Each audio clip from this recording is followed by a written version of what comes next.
साथियों, हमारे YouTube channel ज्योतिष महिमा राकेश फलित ज्योतिष पाठ 144 में आप सभी का स्वागत है। बात समस्या और समाधान की चल रही थी। इधर एक चीज ये भी कहना है, बहुत दिनों से आपसे हमारा जो है संपर्क नहीं हुआ। हम बाहर रहने की वजह से और कुछ त्योहारों की वजह से बहुत दिनों से वीडियो आप लोगों को नहीं मिला है, जिसके लिए हम क्षमा प्रार्थी हैं। लेकिन पुनः हम फिर आ गए हैं, फिर आपको वीडियो मिलते रहेंगे। तो हो क्या रहा था कि फलित ज्योतिष के वर्तमान समस्या और समाधान की बात कर रहे थे। पाठ 144 की बात आ गई है। संतान पे बात हो रही थी। संतान को आपने संतान होगी कि नहीं होगी, संतान योग है कि नहीं है, संतान बाधा योग के बारे में आपने जाना। उसके बाद आपने आगे संतान बाधा योग के बारे में, तो अब एक प्रश्न और उठता है, संतान कब होगी। संतान होने की बात आती है, संतान होगी कब। आदमी का विवाह हो गया, विवाह होने के बाद संतान कब होगी, ये भी जानने की जिज्ञासा लोगों में रहती है। तो उसके लिए भी कुछ सूत्र हैं, जिन सूत्रों पर हम चर्चा करेंगे। तो इसके लिए हमने 8 सूत्र लिए हैं, तो हमने पहले से लिख दिए हैं, समय जिससे न हो ज्यादा से ज्यादा सूत्रों को आपको आत्मसात करा सके। तो इसमें अब पहले सूत्र को आप देखिए, एक सूत्र को लीजिए, उसके बाद पत्रिका पे हम उसको समझाने का भी प्रयास करेंगे। तो पहला सूत्र है, लग्नेश पंचमेश सप्तमेश या गुरु या जो ग्रह पंचम भाव को देखते हो उनकी महादशा का अंतरदशा चल रही हो, तो उसमें जो विवाह। तो महादशा और अंतरदशा की पिछले पाठों में आपने देखा है कि महादशा होती है कि महादशा कैसे बनती है, अंतरदशाएं कैसे निर्धारित होती है, इसके चर्चा हो चुकी है। तो आप पीछे के पाठों में जाएंगे तो आपको मिल जाएगा हमारे प्लेलिस्ट पे जाके। और ऐसे आप ये जान लीजिए कि महादशा किसकी किसकी चलती है। पहले जो है महादशा होती है, किसकी होती है, पहले केतु की होती है, फिर शुक्र की होती है महादशा, फिर सूर्य चंद्रमा मंगल राहु, इसी क्रम में चलती है। शनि और बुध, यही मतलब केतु शुक्र सूर्य चंद्रमा मंगल राहु शनि और बुध। फिर बुध के बाद फिर केतु आ जाएगी, फिर शुक्र आ जाएगा, सूर्य आ जाएगा, चंद्रमा मंगल राहु केतु बुध। तो यही जिसकी महादशा चलेगी, जो महादशा चलती है, तो महादशा में मान लीजिए, तो ये क्रमशः यही है। ये यहां पे देखिए, ये है राहु, राहु के बाद ये थोड़ा सा यहां गलत हुआ है, तो राहु गुरु और शनि और बुध, ये क्रम है। पहली दशा इसकी, पहली दशा, दूसरी दशा, तीसरी दशा, चौथी दशा, पांचवी दशा, छठी दशा, सातवीं दशा, आठवीं दशा और 9वीं दशा। तो जिसमें 7 ग्रह हैं, ग्रहों की दशा चलती है, और 2 जो है छाया ग्रह है राहु केतु, उनकी दशा चलती है। तो ये अब जाने, फिर जिसकी दशा चलेगी, जैसे मान लीजिए महादशा चल रही है, महादशा मान लीजिए शुक्र की चल रही है, तो शुक्र की चल रही, तो हर एक की महादशा, जब महादशा चैप्टर में आप जाएंगे तो हर एक का जो है समय भी निर्धारित है कि शुक्र की महादशा ये जो है कितने साल की होती है। शुक्र की महादशा 20 साल की होती है, सबसे ज्यादा बड़ी लंबी दशा ये होती है। तो शुक्र की महादशा 20 साल की होती है, 18 साल केतु की होती है, सूर्य की जो है 6 साल की, चंद्रमा की 7 साल की, मंगल जो है 18 साल की, राहु की भी 18 साल की, और गुरु जो है, गुरु की जो है 16 महीने की, शनि जो है 2.5 साल धैर्य लगती है इसकी, और बुध जो है 16 साल की होती है। ये दशाएं होती है। तो जो ये दशाएं हैं, तो महादशा की ही अंतरदशा की बात आती है। तो महादशा, जिससे शुक्र की महादशा चल रही थी, इसमें अंतरदशा जो होगी, पहली अंतरदशा जो आएगी, शुक्र में शुक्र की अंतरदशा आएगी। उसके बाद तो अंतरदशा, अब शुक्र के बाद यही शुक्र की महादशा में दूसरी अंतरदशा किसकी आएगी, दूसरी अंतरदशा शुक्र की है, तो शुक्र आपने देखा, शुक्र के बाद यहां सूर्य की आ जाएगी। तो शुक्र में सूर्य की अंतरदशा, फिर शुक्र में यही इसी तरह चंद्रमा की, फिर मंगल की, फिर राहु की, इस तरह क्रमशः जो है इनकी दशा आती है। 20 साल में ये सारे ग्रह जो है 9 ग्रह जो है 20 साल में ये अंतर्दशाएं करेंगे, तो 20 भागों में ये डिवाइड हो जाता है। तो उसी हिसाब से जैसे दिन की दशाएं होती है उसी हिसाब से डिवाइड होके ये 20 भागों में डिवाइड होके और 20 सालों में ये सारी दशाएं जो है ये गोचर करेंगी, इसमें गति करेंगी, इसमें गति होगी। तो ये आपने महादशा अंतर्दशा समझा। अब इस चैप्टर ये नहीं है, चैप्टर तो कब होगा, तो महादशा और अंतर्दशा में ही होना है। तो कह रहा लग्नेश, पंचमेश, सप्तमेश या गुरु या जो ग्रह पंचम भाव को देखते हो उनकी महादशा अंतर्दशा में चल रही हो। तो अब संतान होने का समय क्या, पहले तो आप देख लेंगे, जान जाएंगे कि संतान होने का समय क्या है, कि संतान कब होगा, कि संतान होने का समय महादशा अंतर्दशा में पहले संतान योग है कि नहीं है, संतान बाधा योग तो नहीं है, उसके बाद कब की आएगी बात। तो ये लग्नेश, तो लग्नेश किसको कहते हैं, तो लग्नेश इसे कहते हैं। अब इसको इसमें समझिए, लग्नेश, लग्नेश क्या है, ये लग्न है, यहां का मालिक जो होगा वही लग्नेश होगा। पंचमेश ये पंचम भाव है, ये पंचम है, तो पंचम भाव के यहां का मालिक जो होगा वो पंचमेश होगा। सप्तमेश ये सप्तम भाव है, सप्तम भाव है, ये यहां का मालिक जो होगा वो सप्तमेश होगा। या गुरु या जो ग्रह पंचम भाव को देख रहा है। अब ये लग्नेश, पंचम भाव, सप्तम भाव और एक नवम भाव भी जो है ये संतान के लिए प्रभाव।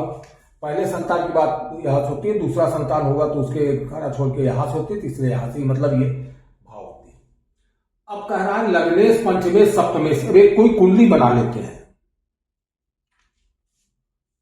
एक कोई कुंडली बना लीजिए।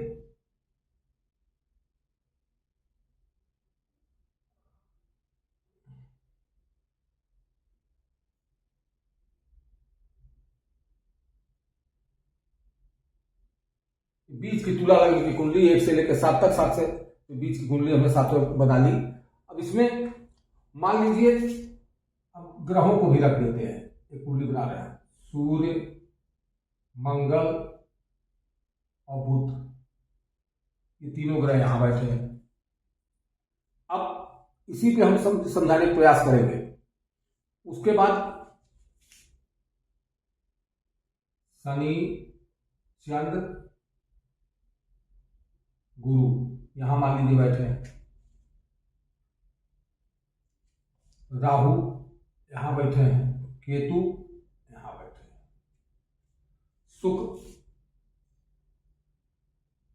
यहां बैठे हैं। सो गया, हो गया सूर्य, चंद्र, मंगल, बुध, बृहस्पति, शुक्र,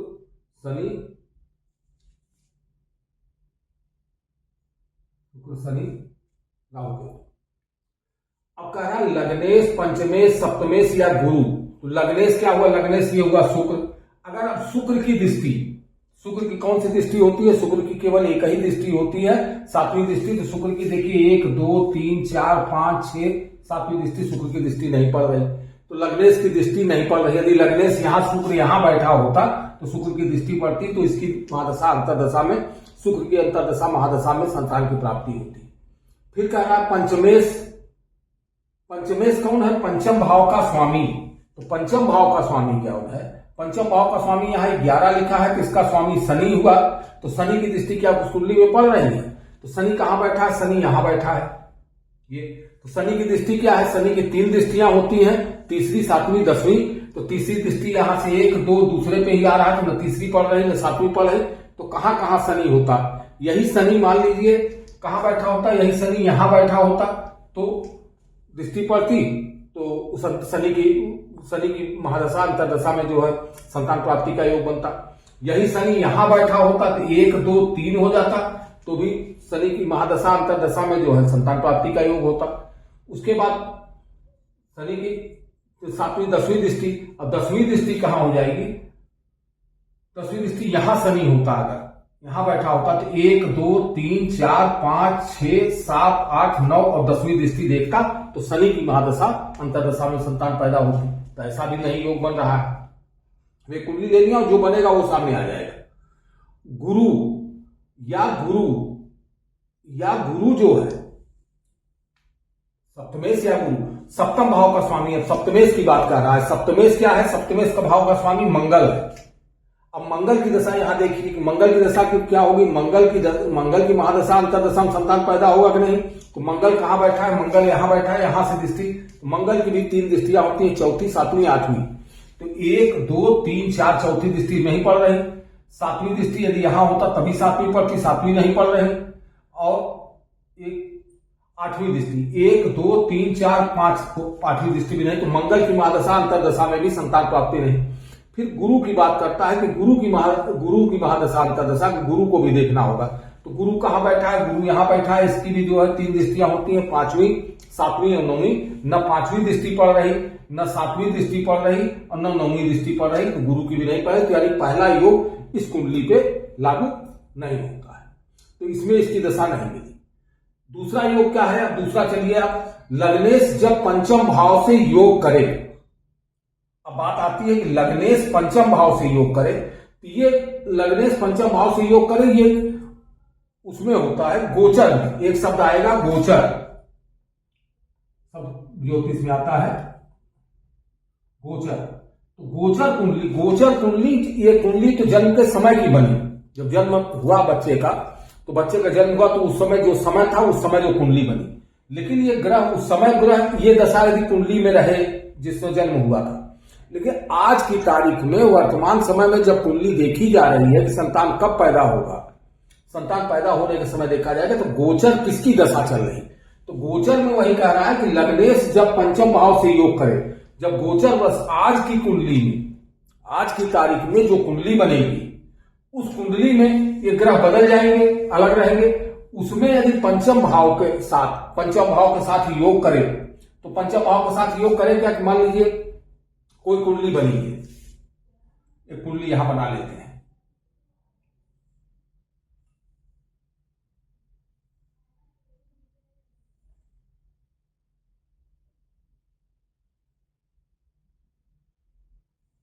इसमें मान लीजिए गोचर की बात करते हैं। तो गोचर आज का, इस समय का आज का गोचर यदि मान लीजिए लेते हैं हम, इसमें देखा नहीं जा रहा है, आप सॉफ्टवेयर में जाएंगे तो मिल जाएगा। तो गोचर मान लीजिए आज की तारीख में कोई गोचर जो है क्या कर रहा है कि किसी तारीख में, एक आप तारीख में जिस दिन आप देख रहे हैं, उस दिन गोचर क्या कर रहा है कि मान लीजिए आपने जिस समय देखा उसमें यहाँ 2 लिखा है, यहाँ 3 लिखा है, यहाँ 4 लिखा है, यहाँ 5 लिखा है, यहाँ 6, यहाँ 7 8 9 10 11 12 1।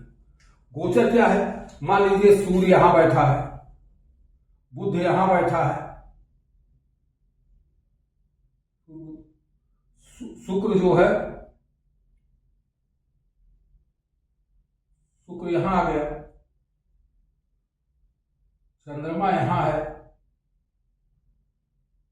मंगल यहां है, सूर्य मंगल बुध यहां हो गया, बृहस्पति मान लीजिए यहां, गुरु यहां बैठा है,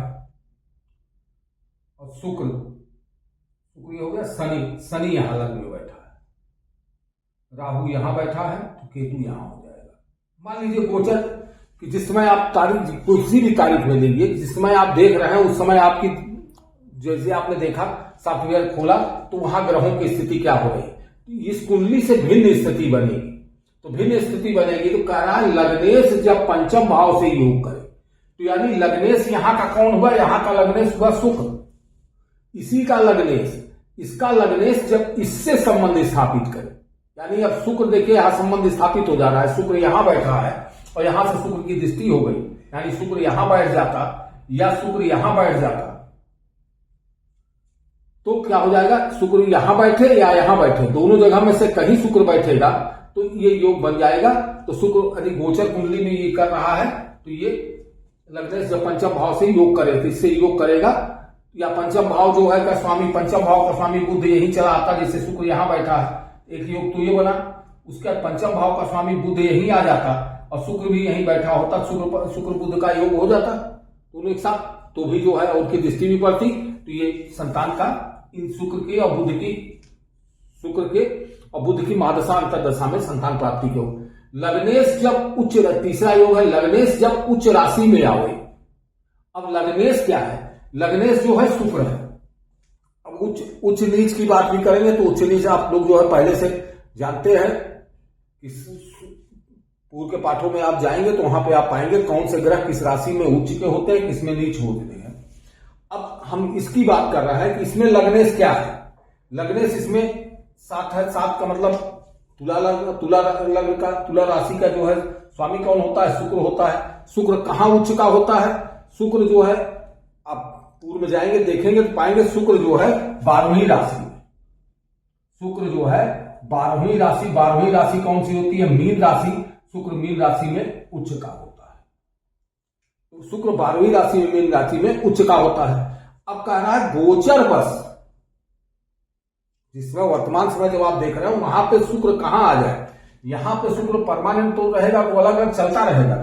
अब गोचर बस देखिए वही कुंडली ये जो बनाए थे कि मान लीजिए गोचर चल रहा था, शुक्र यहां कहां आ गया, शुक्र यहां आ जाता तो एक तो शुक्र की दृष्टि पड़ रही, ये भी योग पंचम से योग करे, ये भी योग बन रहा है। दूसरा योग बन रहा है शुक्र जो गोचर बस उच्च राशि में आ गया, तो अपनी उच्च राशि में आया, तो उच्च राशि में आया तो ये भी जो है शुक्र की महादशा अंतरदशा में संतान प्राप्ति का योग बनेगा। अब चौथा आप देख लीजिए, लग्नेश जब अपनी स्वराशि में आए, लग्नेश इसी की बात होगी। लग्नेश जो है ये लग्नेश कौन हुआ, लग्नेश शुक्र हुआ। शुक्र कहां आ जाए, शुक्र अपनी स्वराशि में आए। तो शुक्र की स्वराशि कहां है, यहां से हटाइए, इसी कुंडली में आप देखिए एक तो यहां दूसरा 2 नंबर वृष राशि ये शुक्र की राशि है और 7 ये तुला राशि। अब यानी शुक्र यहां आ जाए गोचर में, या यहां आ जाए शुक्र, यहां या यहां शुक्र आ जाएगा कि दोनों उसकी अपनी राशियां हैं, अपनी राशि में आएगा तो शुक्र की महादशा अंतरदशा में संतान की प्राप्ति होगी। अब लग्नेश जब गोचर में पंचम में, अगला योग छठा योग देखिए, लग्नेश जब गोचर में पंचम में आए तो लग्नेश कौन हुआ, लग्नेश वही शुक्र हुआ। ये गोचर में पंचम में आ जाए तो अब यहां शुक्र ना हो, यहां ना हो, शुक्र कहां आ जाए, शुक्र यही पंचम भाव में आ जाए, यानी यहां आ जाए। लग्नेश में गोचर में शुक्र यहां आ जाए, ये अलग अलग हो सकता है। यहां लग्नेश 1 लिखा होगा तो मंगल होगा, मंगल पंचम में आ जाए। 2 लिखा होगा तो भी शुक्र होगा। 3 लिखा होगा तो 3 मिथुन राशि है, मिथुन राशि का बुध होगा, यहां आ जाए। 4 लिखा होगा तो 4 का राशि 4 कर्क राशि, कर्क राशि का जन्म होता है चंद्रमा, तो चंद्रमा यहां आ जाए। 5 होगा तो सिंह राशि होगी, सिंह राशि का सूर्य यहां आवे। 6 होगा यहां तो बुध होगा, बुध कन्या राशि, कन्या राशि का बुध होगा तो वो यहां आवे। 7 होगा तुला राशि, तुला राशि का स्वामी शुक्र होता है, शुक्र यहां आ जाए। 8 होगा तो मंगल होगा, मकर 8 वृश्चिक राशि, वृश्चिक राशि का स्वामी मंगल है तो मंगल यहां आ जाए। 9 धनु राशि, धनु राशि का स्वामी गुरु होता है तो गुरु यहां आवे। और 10 और 11 जो है मकर और कुंभ राशि है, शनि की राशि है तो शनि यहां पे आवे। इस तरह यहां 12 लिखा होगा तो मीन राशि होगी, तो मीन राशि के स्वामी गुरु होता है तो गुरु यहां हो। तो जो यहां की राशि बनेगी लग्नेश, लग्नेश जो बनेगा वो अगर पंचम भाव में आ जाता है तो क्या होगा, उसकी महादशा अंतरदशा में संतान की प्राप्ति होगी। अगला योग देख लीजिए, नवमेश की महादशा अंतरदशा में, ये तो सीधे सीधे है। नवमेश कौन है, ये नवा भाव ये है, नवमेश नवम भाव ये है। अब ये देख लीजिए यहां से 1 2 3 4 5 6 7 8 9, नवा भाव। तो नवम भाव की नवमेश कौन हुआ, 2 लिखा है, यहां 3 लिखा है। 3 का मतलब मिथुन राशि हुई, मिथुन राशि का स्वामी बुध हुआ। तो यानी बुध जो है कह रहा है किसके, या आप देखिए नवमेश की महादशा अंतरदशा में, ये नवमेश जो भी होगा, नवम भाव का स्वामी जो भी होगा उसकी महादशा और अंतरदशा भी संतान प्राप्ति में सहायक प्राप्त होगी और उसकी दशा महादशा में संतान की प्राप्ति होगी। फिर 8वां एक योग और आ गया है, इसको भी फाइनल कर लेते हैं। जब गुरु जब गोचर कुंडली में 1 2 4 5 7 9 11 में आ जाए, इसको समझिए कि गुरु कहां कहां है। गुरु आपका